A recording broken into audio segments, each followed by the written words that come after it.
Okay, how we doing today, everybody? How you doing, Dr. Richmond? I'm doing well, doing well. Happy to Uh, be here. Fired up for this topic today. yeah, it's a great topic. Today's topic is going to be the seed oil controversy, and this centers on whether or not industrial seed oil like soybean, canola, corn, sunflower are harmful to your health, and should we be switching to other stuff like beef tallow? And recently, influencers and some other people like RFK, who's an influencer, is telling us that we should get off seed oils and we should be using beef tallow. And we've done a lot of research on this, and we're going to share it with you today. Absolutely. Just getting started, obviously, Mike and I talk a lot about, we're all about the truth, okay? And I want to bring up just a point first. There's, I don't know if you guys have ever heard of epistemology. I'm being a little like geeking out now. So that's a philosophical branch of how we obtain our knowledge. Okay. So when we look on the internet, we're assuming all you guys, if you're taking the time to watch us, that you're intelligent and you do your due diligence. But where do you obtain your knowledge? Who is an expert? Is somebody just an expert on the internet because they have a strong opinion and they have a lot of followers? And the answer is, seems like it's that way. Mike and I talk about this all the time. We encourage you. Yes, we want you to believe that we're experts, but Mike and I were both laughing because we have biology degrees, bachelor's of science in biology. Am I a biologist? No, but there's famous influencers got millions of followers all over the internet who's a biologist, and you would think he's the Messiah. Okay. And he talks about everything. What makes him an expert? So this is more of a rhetorical question on you need to dig deep. What we're going to provide you today is the best knowledge and the most current knowledge and the most accurate knowledge, but you're going to have to make that decision who you view as an expert. And we And don't have an agenda at all, right, right? We really don't. And some of these other people, their agenda is to sell you something. right. And they say it very convincingly. I find myself sometimes watching some of these TikToks and saying, "Oh, I got to go out and buy this." But when you Yes, you do, really, my friend. Yes, uh, you do. I do, I do, and people are very convincing, and you trust them. I'm a trusting person, and a lot of people are trusting, right? But who are you putting your trust in? And listen, we may be wrong on a topic, but we won't be wrong in our effort to try and find the truth. And that's what we're Right. doing. Well, that's what we're going to do with every podcast is dig deep and find the data. And listen, you can't argue with real studies. If you don't want to Right. trust the FDA, if you don't want to trust the American Heart Association, there's not much we can do about that. But I just want to give a little anecdote just about that, which is really funny. As you know, on the podcast we've already done, we talked a lot about lipids, particles. So I have a patient who this week, he's on rosuvastatin. He's on a statin for his cholesterol. We need to make an adjustment and go up on the dose. Nope. Even though he listens to me and I've been his doctor for years, nope, he won't do it. Why?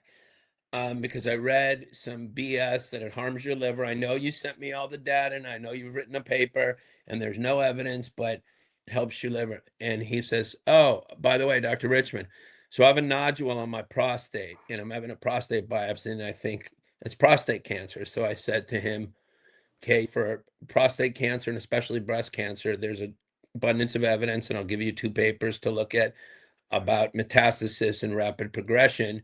If you're on a statin, it slows it in prostate cancer. Oh, yep, I'll go up on the dose, no problem. Absolutely. And I said to him, wow. I said, so you pick and choose. He goes, I just don't trust the FDA and I don't trust this. I go, but when it comes to cancer, and I said to him, well, what's the number one killer?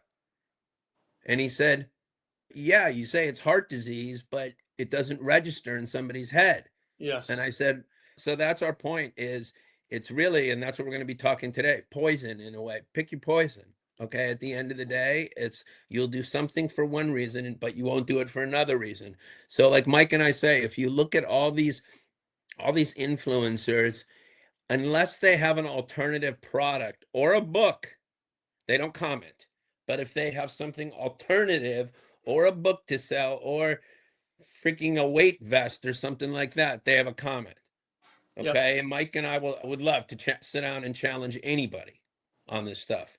Okay. So without further ado, let's start. And I think the best way to start is what seed oils are. And Mike and I talked about it. So just to make the distinction, we'll mention olive oil, but olive oil is not a seed oil. Olive oil is a monounsaturated fat.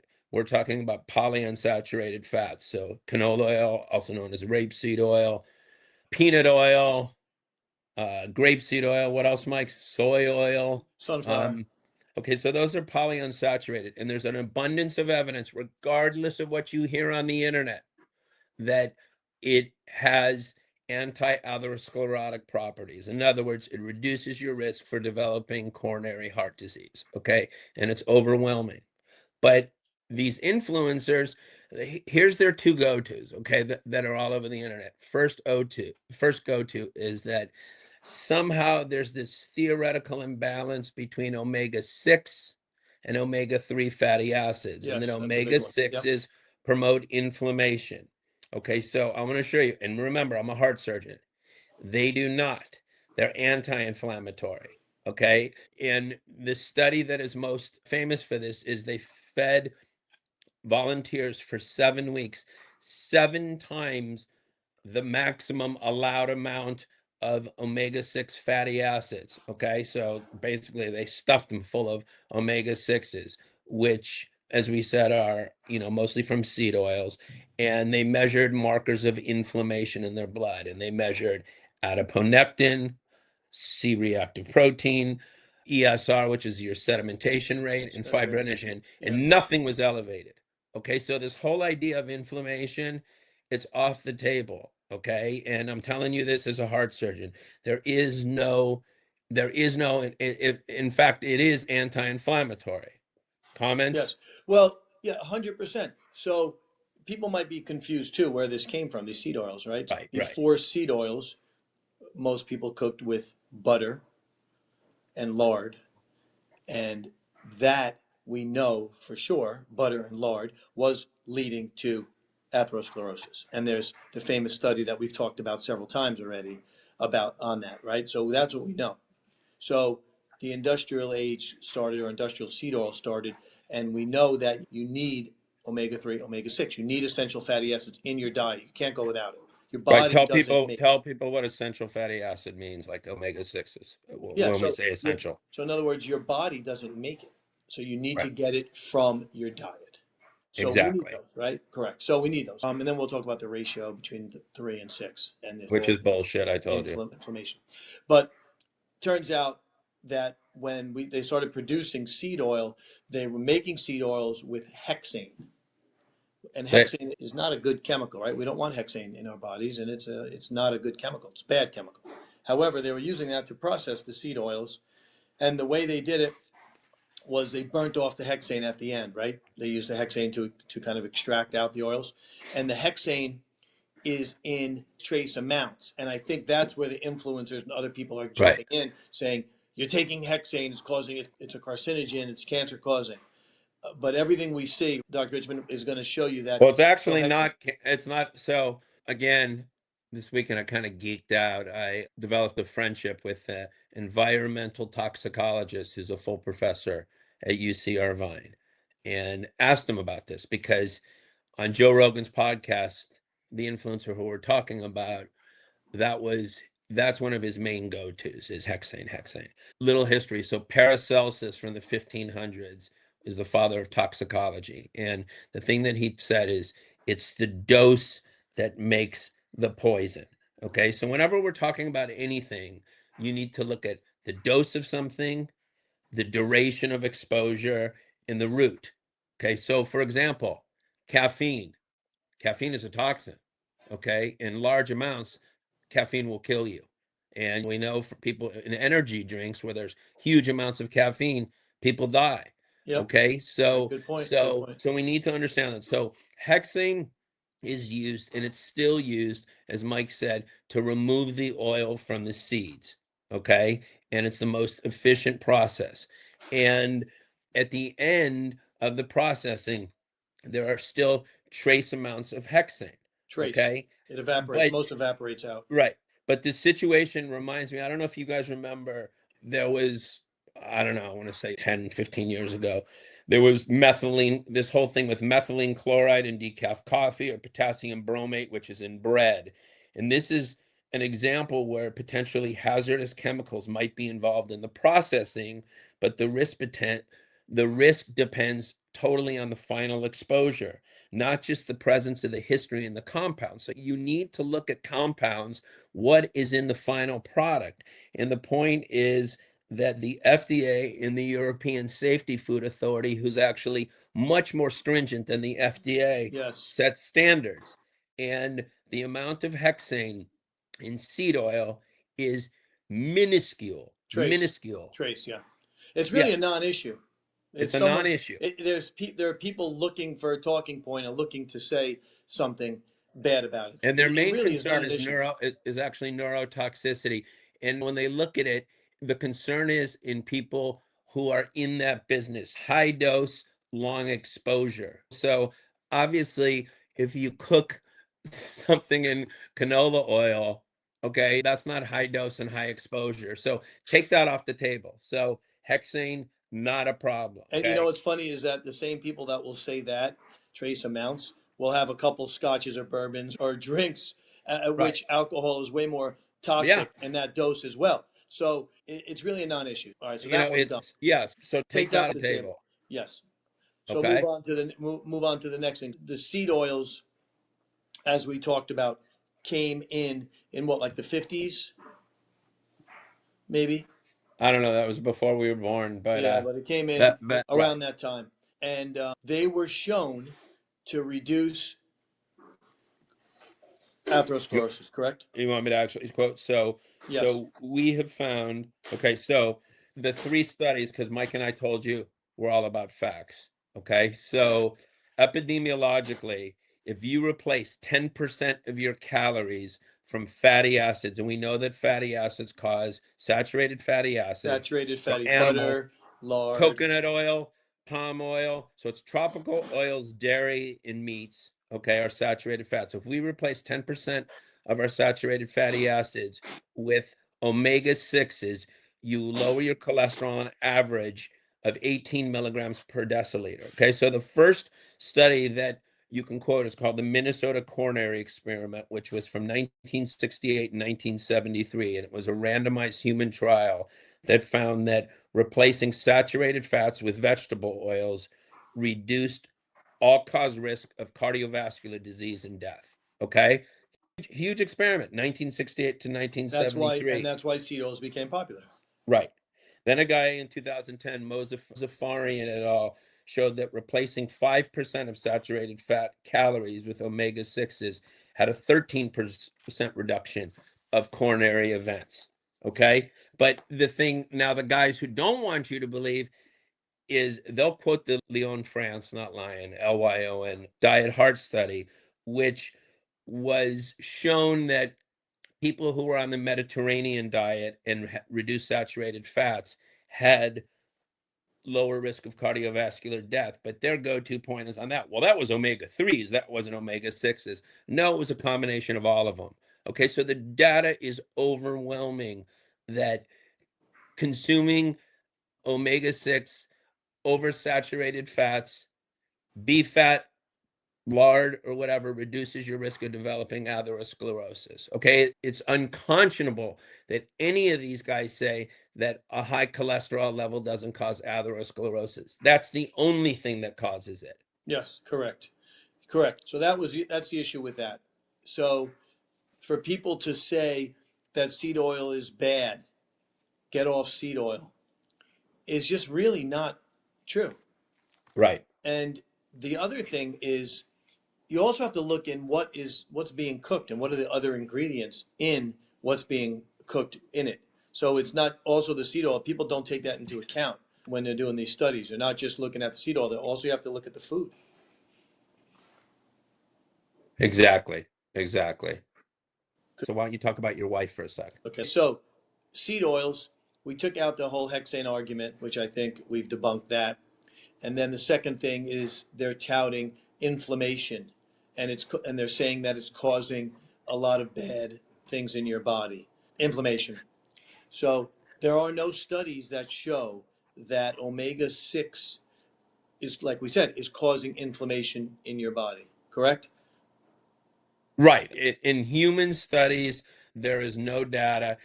This concept of inflammation is so crazy because there are a lot of people who are misguided who believe that atherosclerosis is an inflammatory disease. It's not a disease of cholesterol. Failing to understand that they're all involved with each other. And if you remember in the former podcast, I talked about the particles entering the wall of the artery, what causes atherosclerosis.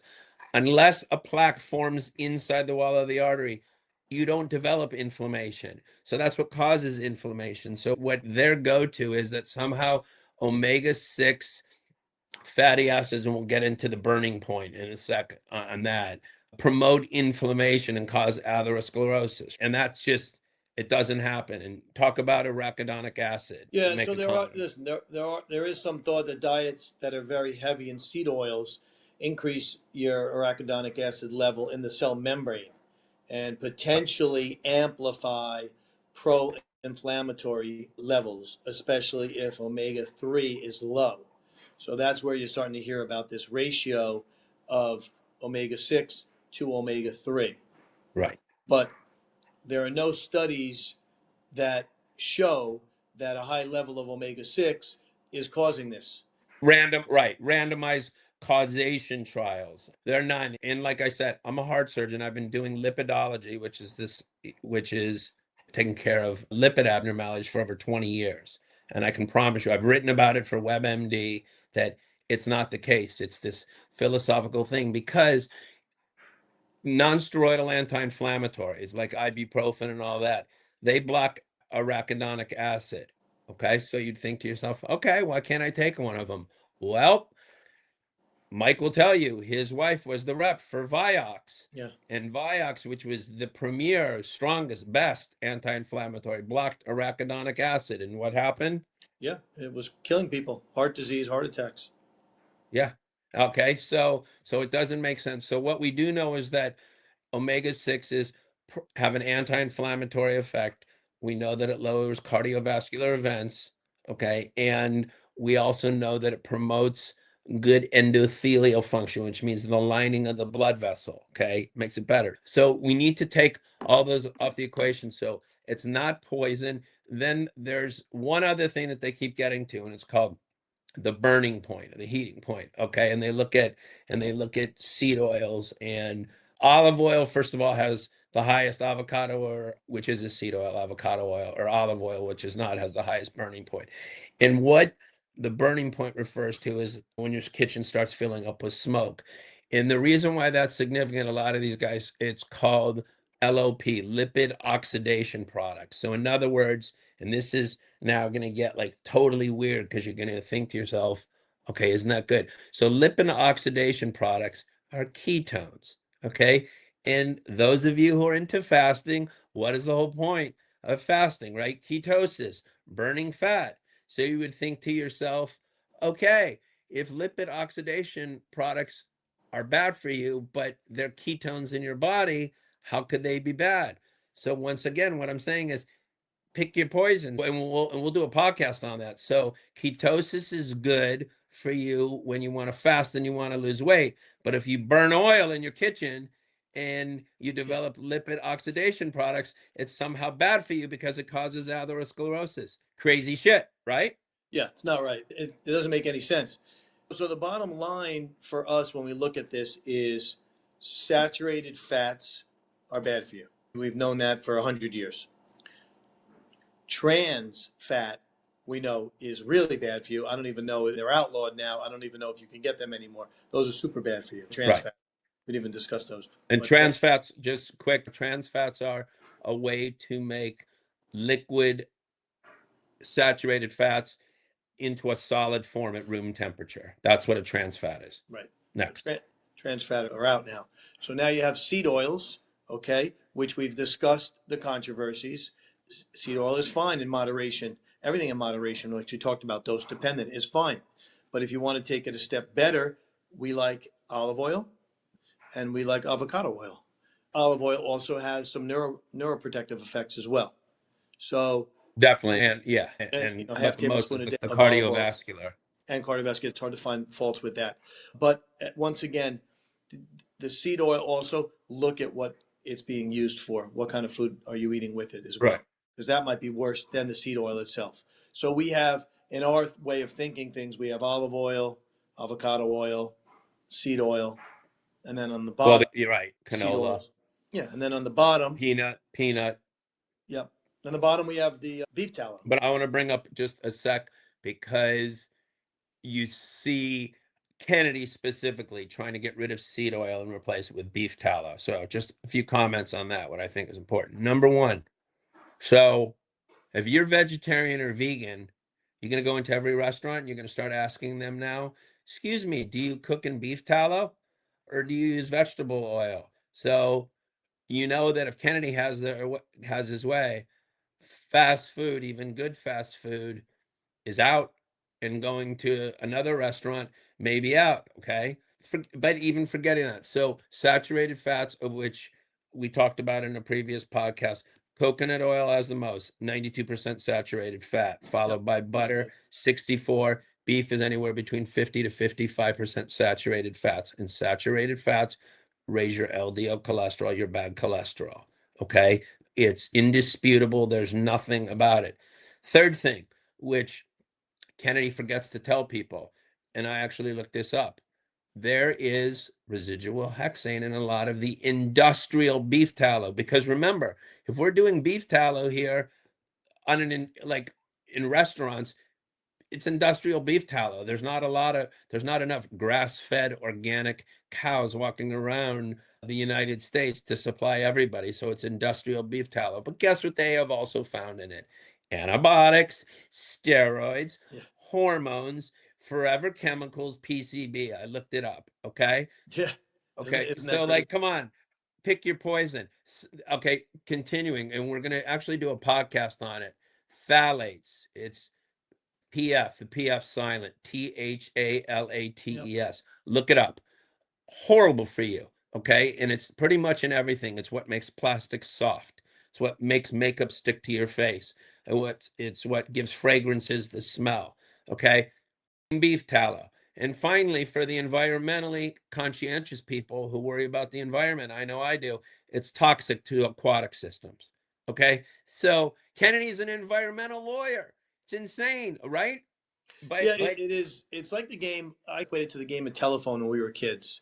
That's what social media it kind of is. You know, because someone is out there doing a lecture, they have a microphone on, and they're writing on a board, or they have a microphone in front of them, and they're saying, "Seed oils are terrible. They're causing inflammation in your body, and which leads to chronic disease and inflammatory diseases and autoimmune diseases."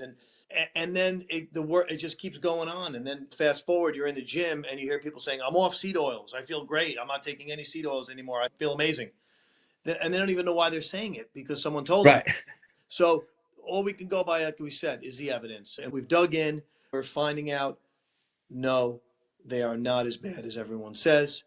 Look at your food choices. Number one, they're good. They're actually good. yeah, Like, and right, and exactly right. They're actually good, and if you want to really be super self-conscious, you can limit the amount of oils that you need to. You need some essential fatty acids, but you can limit it, and you can start replacing stuff with olive oil, avocado oil. right, What we do, and then the last thing I and want to mention too is, and Dr. Richmond actually put me on this, omega threes as a supplement.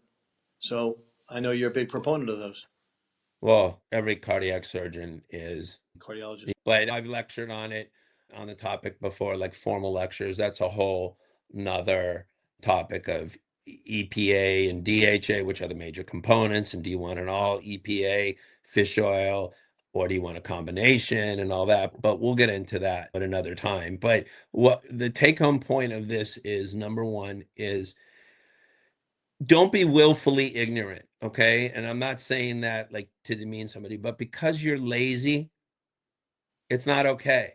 Don't believe what these people tell you. I don't care if you Have to do believe your what homework. Mike and I tell you. Do your due diligence. Get on the internet and Google. And if we missaid something, please contact us.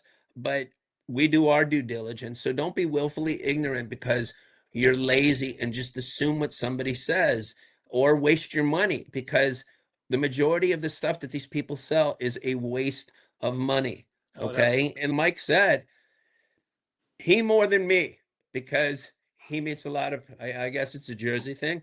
He meets a lot of guys at the gym who are all like, oh, I'm taking this, I'm taking this. I feel 20 years younger, and they still look their age. He doesn't tell them they look like shit. But they've, Yeah, but but they, there's so much stuff overload out there now, and there's so many people, and they want to believe it. They really want to believe it, including myself. So you have to do your own homework, and you have to see what works, and make sure it's not harming you too. Because if something's not harming you, and you want to take it, and it's worth a shot for you, then yes, go ahead. But our thought is that let's get some good science behind it. Hopefully, we shed some light on seed oils. They're fine for you to take. We have no issue with them. This is from a heart surgeon that still will eat stuff prepared with seed oils, and we have no issue with it at all. absolutely correct. So all in all, hopefully you enjoyed today's show. We're going to do plenty more. Mike was on a little vacay, so now he's back in action. Back in action. So we're going to be back in action, and we're excited. I'm fired up. And please send us some messages of what topics you want to hear. We're basically going to cover the important ones, but we also want to scour social media to get the hot topics that people are saying. Right. We'll pick a good topic for next week. And until then, Dr. Richmond? Thank you for listening. And because when it comes to your health, remember, the truth matters. Certainly does. Take care, everyone.